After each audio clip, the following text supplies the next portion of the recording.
नमस्कार मंडळी, सर्वांना श्री स्वामी समर्थ।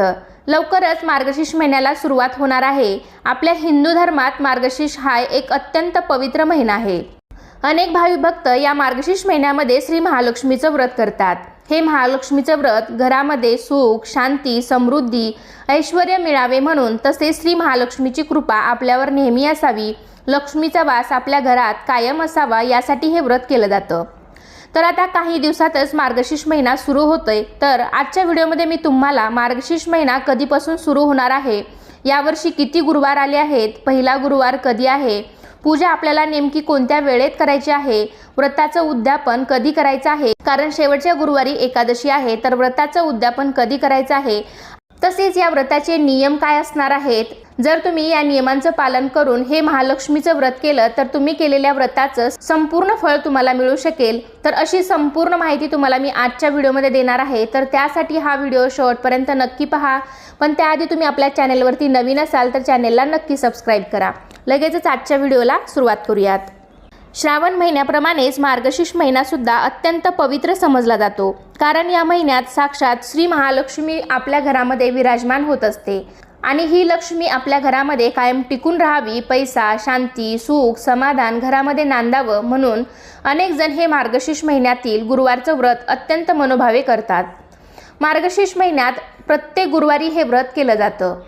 तर यावर्षी मार्गशीर्ष महिन्याची सुरुवात ही सोमवार दिनांक 2 डिसेंबर 2024 रोजी होणार आहे आणि या महिन्याची सांगता दिनांक 30 डिसेंबर 2024 रोजी होणार आहे।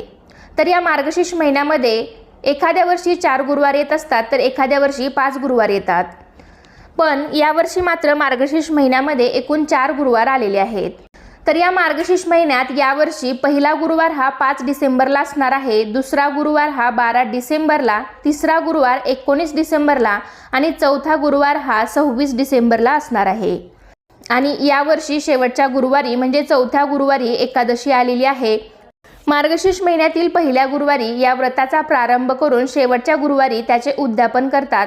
तर यावर्षी आपल्याला चौथ्या गुरुवारी या व्रताचे उद्यापन करायचं आहे, पण काही जणांना काही कारणामुळे मार्गशीर्ष महिन्यात हे व्रत करायला जमलं नाही, तर तुम्ही कोणत्याही महिन्यातील पहिल्या गुरुवारी हे व्रत करू शकता आणि शेवटच्या गुरुवारी त्याची सांगता करावी। काही जण तर वर्षभर या व्रताचे पालन करतात। तर हे मार्गशीर्ष महिन्यातील महालक्ष्मीचं व्रत कोणीही करू शकतं, कन्या, स्त्री, पुरुष सर्वजण हे व्रत करू शकतात।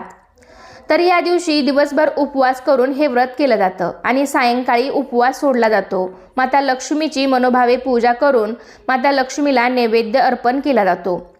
पूजा झाल्यावर श्री महालक्ष्मीची व्रतकथा आवर्जून वाचली जाते। त्याचबरोबर अनेक जणांना प्रश्न पडतो की ही पूजा नेमकी कधी मांडावी, सकाळी की संध्याकाळी। खरे तर ही पूजा तुम्ही सकाळी शक्य होईल तितक्या लवकर स्वच्छ स्नान करून ही पूजा तुम्ही मांडू शकता, पण अनेक जणांना ही पूजा सकाळी करायला जमत नसेल। काही जणांना भरपूर कामे असतात, बरेच जण जॉब करतात किंवा काही स्त्रिया सुद्धा जॉब करतात। तर काही कारणास्तव जर तुम्हाला सकाळी ही पूजा मांडायला जमत नसेल तर मग तुम्ही शक्यतो दुपारी 12च्या आत सुद्धा ही पूजा करू शकता, किंवा मग त्याही वेळेत जर तुम्हाला जमतच नसेल तर मग सायंकाळी 5 ते 7 या वेळामध्ये सुद्धा तुम्ही ही पूजा केली तरी सुद्धा चालू शकते। सायंकाळची वेळ सुद्धा अत्यंत चांगली वेळ आहे, लक्ष्मी येण्याची वेळ आहे। तिन्ही सांजेला आपण ही पूजा करू शकतो। तिन्ही सांजेला सुद्धा माता लक्ष्मी येण्याची वेळ असते, त्यामुळे त्यावेळेस सुद्धा आपण ही पूजा करू शकतो। पण अगदीच भर दुपारी म्हणजे उन्हाचं 1-2 वाजता तुम्ही ही पूजा शक्यतो न करता सकाळी किंवा सायंकाळीच केली तर अतिउत्तम असेल। आणि हो, तुम्हाला जर या दोन्ही वेळामध्ये जमणारच नसेल तर मग दिवसभरामध्ये तुम्ही तुमच्या सवडीनुसार सुद्धा ही पूजा मांडू शकता। पण कसं असतं, दिवसभरातील एखादी वेळ सुद्धा खूप शुभ असते, जसे की सकाळची वेळ शुद्ध, सात्विक आणि प्रसन्न असते। त्यामुळे जमलं तर सकाळी ही पूजा करावी, किंवा मग सायंकाळची वेळ सुद्धा माता लक्ष्मी येण्याची वेळ असते, प्रसन्न वातावरण असतं, तेव्हा सुद्धा तुम्ही ही पूजा मांडू शकता। अशा छान प्रसन्न वेळेत आपण माता लक्ष्मीचं आगमन आपल्या घरात केलं तर लक्ष्मी माता आपल्यावरती नक्कीच प्रसन्न होईल। तर आतापर्यंत आपण मार्गशीर्ष महिन्यातील व्रताबद्दल थोडीफार माहिती पाहिली, पण या व्रताचे काही नियम सुद्धा आहेत। जर का आपण योग्यरित्या आणि व्यवस्थित या व्रताच्या नियमांचं पालन केलं तर आपण केलेल्या व्रताचं आपल्याला संपूर्ण फळ मिळतं। त्यामुळे या नियमांचं पालन अवश्य करा। जर तुम्ही हे मार्गशीर्ष महिन्यातील गुरुवारचं व्रत करणार असाल तर प्रत्येक गुरुवारी आपल्याला सकाळी लवकर उठायचं आहे, स्वच्छ स्नान करायचं आहे, शुद्ध अंतकरणाने आणि अगदी मनोभावे श्रद्धा ठेवून आपल्याला ही पूजा करायची आहे। तर या दिवशी दिवसभर उपवास करायचा आहे आणि सायंकाळी देवीला नैवेद्य दाखवून रात्री आपण भोजन करून हा उपवास सोडायचा आहे। आणि एखाद्या गुरुवारी जर तुम्हाला काही अडचण आली तर ती कोणत्याही प्रकारची असो, जसे की मार्गशीर्ष महिन्यातील हे गुरुवारचं व्रत महिनाभर चालणारं असतं। स्त्रियांना मग मासिक पाळीची अडचण असू शकते किंवा काही जणांना सुतक वगैरे असेल किंवा अजून कोणत्याही प्रकारची अडचण असेल, तर या दिवशी जर तुम्हाला गुरुवारची पूजा करता आली नाही तर अशा वेळी आपण फक्त उपवास करायचा आहे। जमलं तर तुम्ही घरातील कोणा एका व्यक्तीकडून ही पूजा करून घेऊ शकता किंवा मग नसेल तर फक्त उपवास करावा, कहाणी स्वतः वाचावी किंवा ऐकावी। कहाणी वाचताना आपल्या घरातील सर्व सदस्यांनी एकत्र बसून ती कहाणी ऐकावी किंवा तुम्ही शेजाऱ्यांना सुद्धा निमंत्रण देऊ शकता आणि सायंकाळी गायीची पूजा करून गायीलाही नैवेद्य द्यावा। उद्यापनाच्या दिवशी म्हणजे शेवटच्या गुरुवारी प्रत्येक गुरुवारप्रमाणेच पूजा करायची आहे, कहाणी वाचायची आहे, आरती करायची आहे। 7 सुवासिनींना किंवा 7 कुमारिकांना बोलावून हळदी कुंकू व्रताच्या कथेची एक प्रत किंवा पुस्तक द्यावं, तसेच एखादं फळ द्यावं। तसेच या दिवशी शक्य झालं तर ब्राह्मणाला शिधा, वस्त्र, दक्षिणा देऊन नमस्कार करावा। त्यानंतर सर्वांनी भोजन करावं। जर मार्गशीर्ष महिन्यात हे व्रत तुम्हाला करणं जमलं नाही तर कोणत्याही महिन्याच्या पहिल्या गुरुवारी या लक्ष्मी व्रताला सुरुवात करावी।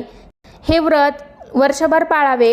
अडचण निर्माण झाल्यास दुसऱ्या महिन्याच्या पहिल्या गुरुवारपासून हे व्रत सुरू करावं। असे अखंडपणे वर्षभर व्रत पाळावे आणि शेवटी त्याचे उद्यापन करावे। तर या दिवशी आपल्या घरातील वातावरण आनंदी, मंगलमय, प्रसन्न ठेवावं। कोणालाही अपशब्द बोलू नये, घरामध्ये वादविवाद करू नयेत। आणि जसं आपण श्रावण महिना पाळतो तर अगदी त्याचप्रमाणे आपल्याला या दिवसांमध्ये तर या महिनाभरामध्ये घरात मांसाहार बनवणे पूर्णपणे टाळायचं आहे। तर अशा प्रकारे तुम्ही सुद्धा या व्रतादरम्यान योग्य त्या नियमांचं पालन केलं तर तुम्ही केलेल्या व्रताचं नक्कीच तुम्हाला फळ मिळेल।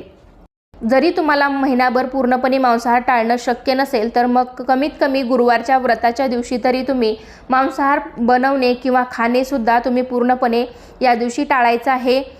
तर अशा प्रकारे तुम्ही सुद्धा या व्रतादरम्यान योग्य त्या नियमांचं पालन केलं तर तुम्ही केलेल्या व्रताचं नक्कीच फळ तुम्हाला मिळेल। तर कसा वाटला तुम्हाला आजचा व्हिडिओ मला नक्कीच कमेंटद्वारे सांगा। व्हिडिओ आवडला असेल तर व्हिडिओला लाईक करा, तुमच्या फ्रेंड फॅमिलीमध्ये शेअर करायला विसरू नका आणि असे छान छान व्हिडिओ पाहण्यासाठी आजच आपल्या चॅनलला सुद्धा नक्की सबस्क्राईब करा। चला तर पुन्हा भेटूया अशाच एका छानशा आणि माहितीपूर्ण व्हिडिओमध्ये। तोपर्यंत धन्यवाद। सर्वांना श्री स्वामी समर्थ।